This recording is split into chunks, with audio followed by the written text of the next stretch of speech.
জগতে সবার বদন দেখলে কিন্তু আনন্দ হয় না। রাধে রাধে, সব বদনে কিন্তু আনন্দ ফুটে ওঠে না। বদন একই, মানুষও একই।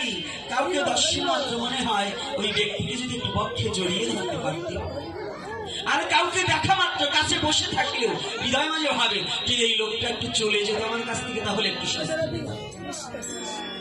আছে না? এটা কেন হয়? অর্থাৎ ভজনকৃত দেহ হলে, যে দেহটা ভজন করে তাকে দেখা মাত্রই জীবের হৃদয়ে আনন্দের উদয় হয়ে যায়। আর যারা ভজনবিহীন চলে তাদের দেখলেই, যারা ভজন করা ব্যক্তি তারা ওই নয়ন দেখলেই বুঝে নিতে পারে। কেন? আজকে মাছ হলো বড় তার না। কি আলোচনা একটু করবো? লাগেনি তো?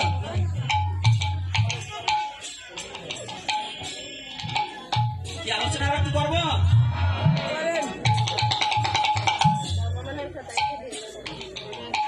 তাকে দেখা যায়, আর দেখলেও কৃষ্ণ ভক্ত চেনা। বৈষ্ণব চেনা যাকবা না যাক, কৃষ্ণ ভক্ত চেনা যায়। তারাও ডুবু ডুবু, তারাও ডুবু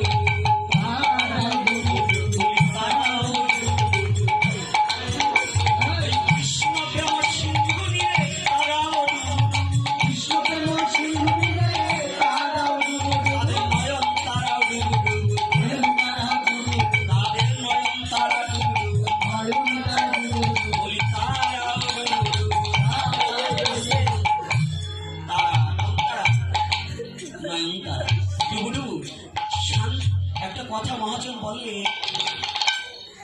শান্তিপুর ডুবু ডুবু নদে ভেসে যায়, কুল ভাঙিয়া ঢেউ আসিয়া লাগলো জীবের গায়ে। পুরার গায়ে নয়, পদকর্তা কোনো কোনো পদকর্তা বলেন লাগলো পুরার গায়ে। আরে পুরা তো নিজেই প্রেমধান নিয়ে এসেছে, লাগলো কার গায়ে? অনন্ত কোটি জীবের গায়ে।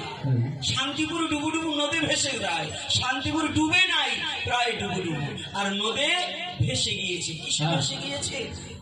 শান্তিপুরে কিন্তু অদ্বৈত আচার্য এসেছে বটে, কিন্তু গৌর আসেনি। আর গৌর এসেছে কোথায়?